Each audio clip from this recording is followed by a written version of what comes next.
On a eu des témoignages d'anciens participants qui du coup nous ont fait découvrir le rallye, dont on avait déjà entendu parler, mais de façon assez brève. Donc là, ça a été plus concret avec des retours d'expérience assez forts. Du coup, on s'est intéressé à la thématique et on trouvait que c'était une superbe aventure. Voilà, des témoignages d'amis qui nous disaient que c'était 2 semaines incroyables et assez fortes. Et donc, on s'est dit, allez, go, on s'inscrit, puis on se débrouillera pour réussir à participer. Et puis voilà, on s'est inscrit, puis on a été obligé de se préparer. Voilà. Plus dur, ce qui nous a pris le plus de temps, c'était de trouver les sponsors. Parce que on a passé pas mal de temps à envoyer des mails, à demander à des contacts, c'était pas évident. Et on a eu la chance en fait de trouver Ease, donc comme sponsor, qui a publié tout simplement sur le groupe Facebook des participants de l'édition de l'année dernière en disant voilà, on cherche un équipage à sponsoriser. Et on a passé du coup les tours de recrutement et on a été retenu. Et du coup, la chance qu'on a eue, c'est que c'était un partenariat global, donc ils ont financé toute la préparation et tout le raid en lui-même. Il y a déjà les phases d'inscription, donc au 4L Trophy. Il faut savoir que plus on commence tôt, plus on a une réduction sur l'inscription, on va dire. Ensuite, je pense que la première étape, c'est soit la voiture, soit le sponsor, mais dans les deux cas, il faut s'y prendre assez tôt, puisque les prix des voitures grimpent assez vite. Et il n'y en a pas non plus énormément, étant donné que c'est une voiture qui est plus produite. Et les sponsors, de même, ça prend du temps d'en trouver assez, on va dire, pour ne pas payer trop cher. Et ensuite, je pense, une fois qu'on a les deux, ça va être une étape plus, sur une partie plus mécanique.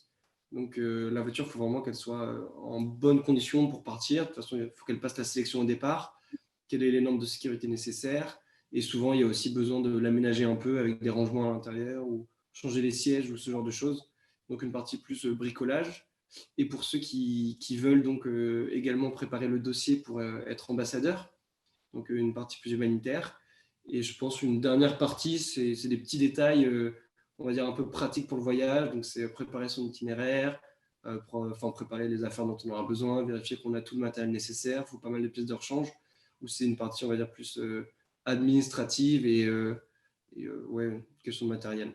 Mais là-dessus, ceux qui organisent le 4L Trophy sont vraiment d'une grande aide parce qu'en fait, ils nous envoient des mails très fréquemment pour justement nous aider parce que, par exemple, nous, on s'est inscrit en mars pour partir en février l'année d'après, donc c'est quand même, ça fait 11 mois d'avance, mais il faut pas justement se faire avoir par le temps en se disant, bon, bah, c'est bon, on a beaucoup de temps. Et grâce à ces mails récapitulatifs, même qui créent du coup cette envie aussi d'arriver en février au rallye, et ben on est quand même très bien accompagné tout en étant complètement libre de s'organiser comme on le souhaite. Mais là-dessus, on est vraiment bien accompagné. Il y a aussi un grand réseau sur Facebook avec beaucoup de gens qui vont poster régulièrement, donc ça met dans une dynamique qui est hyper positive. Et puis le site aussi des participants, où il y a énormément de tutoriels et de support, on va dire, pour cadrer un peu le projet et puis pour répondre à la majorité des questions.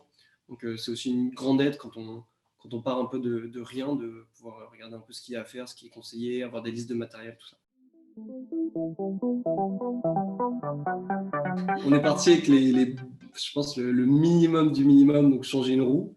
Et encore, ça nous est pas arrivé souvent. Mais sinon, non, on s'est formé un peu. On a profité, en fait, le 4L Trophy est partenaire avec Noroto, qui propose des formations mécaniques un peu partout en France dans ses garages. Donc, on a fait un week-end de formation. On avait également un partenariat avec un garage, grâce à notre sponsor Ease, le garage de Midas à Thionville, où on est allé assez souvent pour voir la 4L et puis voilà, prendre des conseils autant que possible.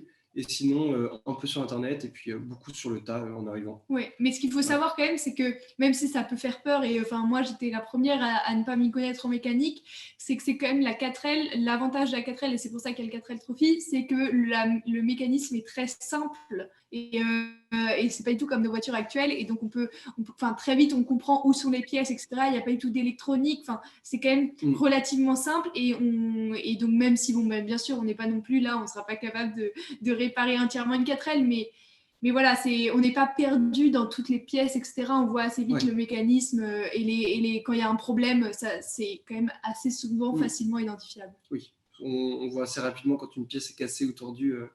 Pour le coup, voilà, il n'y a pas 3000 pièces et c'est que de la mécanique, donc ça prend sur le tas. Et puis il y a de toute façon des mécaniciens sur place aussi au 4L Trophy, une grosse équipe de mécaniciens pour nous aider pour les problèmes un peu plus techniques. Donc non, ça Ouais, se fait bien. ils sont super, ils sont là, ils font des gros horaires pour nous, ils travaillent jusque tard dans la nuit pour que toutes les voitures puissent repartir le matin. Donc là-dessus, c'est vraiment génial. Et ils sont hyper chaleureux, enfin ils sont bénévoles en plus, hein, donc franchement, tout ça crée une ambiance vraiment exceptionnelle. Alors nous, à peine partis, ça faisait 40 minutes qu'on était partis de région parisienne. On était tout contents, on commençait à envoyer des vidéos, ça y est, on est parti, tout va bien, etc. J'étais en train de conduire et là, plus de pédale d'accélérateur. Donc je ne pouvais plus accélérer. On était sur une nationale en plus. On s'est mis sur le bas-côté de la nationale. C'était pas le meilleur endroit pour s'arrêter, surtout en 4L, c'est pas très rassurant. Et donc, on a appelé tout de suite le garagiste de Midias Thionville qui avait suivi notre 4L en lui disant bah, voilà, qu'est-ce qu'on fait. Et alors, lui, très philosophe et pas du tout de nature inquiète, nous a dit non, mais vous pouvez réussir à la réparer tout seul. Est-ce que vous avez du fil de fer? Bien sûr, on avait du fil de fer, etc. Et donc, surtout Raphaël a réussi à raccorder la partie du fil qui le câble de l'accélérateur qui avait cassé. On a fait en faisant des vieux nœuds jusqu'à la pédale, on a réussi à repartir à 40 km/h et ça a tenu jusque Biarritz. Donc 500 km voilà. Plus bas. Donc voilà. Donc comme quoi c'est faisable vraiment. C'était voilà, ça faisait 1 heure qu'on était parti, on n'avait encore rien fait sur notre 4L et puis bah voilà, tout fonctionne, tout a roulé. Donc voilà, même en n'ayant pas les bases, on peut s'en sortir et puis on apprend énormément les premiers jours là-bas parce qu'on échange avec tout le monde et il y a vraiment des gens qui s'y connaissent extrêmement bien. Et qui, voilà, on a eu d'autres problèmes là-bas, des problèmes de phare, des problèmes de roues, d'autres choses. Donc, de démarrage, etc. Voilà. Mais tout se répare, c'est ça qui est incroyable. Voilà, mais on a quand même eu de la chance, on n'a pas non plus. Enfin, il y a des 4L vraiment qui encaissent beaucoup de coups, il y en a même qui changent leur moteur. Nous, ça n'a pas du tout été notre cas. Et du coup, bah, on a quand même eu ce qui fait partie du 4L Trophy, c'est quand même avoir des soucis mécaniques, mais ça ne nous a pas non plus vraiment empêché, handicapé. Juste ce qu'il faut pour avoir des souvenirs chouettes à raconter. Je pense que, en fait, il faut savoir que le 4L Trophy, on roule en autonomie la journée. Donc, on a un roadbook avec des étapes et des indications, des directions aussi pour la boussole. Mais on est vraiment en autonomie, mais on roule, voilà, on n'est jamais seul, on roule avec d'autres voitures. Et le soir, on rejoint le campement donc, qui bouge tous les soirs. Et voilà, où là, on a des camions citernes pour l'essence, on a des tentes pour se restaurer le soir, et puis on plante la tente et c'est sécurisé. Et les 2 derniers jours en fait, du raid dans le désert, on est en autonomie, donc la nuit aussi. Et je pense qu'un de mes meilleurs souvenirs, c'était cette nuit-là où on s'est retrouvés, on était une quinzaine de 4L, je pense, à s'être arrêté au milieu du désert. Donc il fait vraiment nuit noire, on a fait un feu de camp et puis on était sous les étoiles. Et là, vraiment, tu as vraiment l'impression d'être avec ta maison, d'avoir roulé toute la journée, de t'arrêter, de repartir le lendemain. Et c'était un moment très fort avec des inconnus voilà, qu'on n'avait jamais vus. Mais c'était un très bon moment. Voilà. Ouais, je pense que tu m'as volé un peu le moment aussi, donc je vais en dire un autre. Non, mais sinon, la journée donc ambassadeur, c'était vraiment exceptionnel. Je pense que je ne m'attendais vraiment pas à vivre un aussi beau moment, parce qu'en plus, ça tombe à la moitié à peu près du rallye. Donc ça fait une vraie pause, une vraie bouffée d'air. Et en plus, on a été remarquablement bien accueillis. Les enfants étaient hyper heureux de nous voir. Donc c'était vraiment un grand plaisir de venir chez eux. Ils étaient très fiers de nous montrer leur classe, etc. Donc ça a été un très beau moment. On est aussi allé, en plus, on a eu un super repas chez le maire un petit peu du village. Enfin voilà, cette journée a été vraiment très très belle, très forte. Et puis l'occasion surtout d'échanger avec les membres de l'association, parce que même si on voit un peu ce qu'ils font, on entend parler d'eux, c'est très différent d'échanger avec eux et de voir un peu leur quotidien et ce qu'ils font, et de se rendre compte que c'est vraiment du concret, qu'ils apportent une vraie aide, et que voilà, c'est vraiment une belle association. Donc c'était très chouette de pouvoir échanger plus avec eux, avec les professeurs aussi, et avec donc, notamment le maire du village qui nous a reçus chez lui, avec lequel on a pas mal échangé, et c'était très intéressant. Au-delà de l'aspect juste de voir les enfants, de voir un peu toute l'organisation derrière et ce qui était réalisé depuis des années.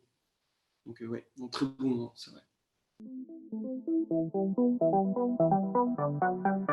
N'hésitez pas à foncer parce que c'est une expérience qu'on peut faire qu'une seule fois dans sa vie et qu'on fait que quand on est jeune, et c'est vraiment incroyable comme expérience. Moi, je ne pouvais pas rêver vivre quelque chose d'aussi fort, vraiment. Donc foncez, n'hésitez pas, Ouais. les sponsors, vous en trouverez, pas de souci, il ne faut pas s'inquiéter pour ça. Ça ne doit pas être un frein. Voilà. Ouais, finalement, je pense que le meilleur conseil, c'est de s'inscrire. Parce qu'une Voilà. fois qu'on est inscrit, on est obligé d'avancer. Nous, c'est Exactement. le pari qu'on a fait, on s'est inscrit. Et une fois qu'on est dedans, voilà, le 4L Trophy nous prend en main, tout est bien fait, tout est bien préparé.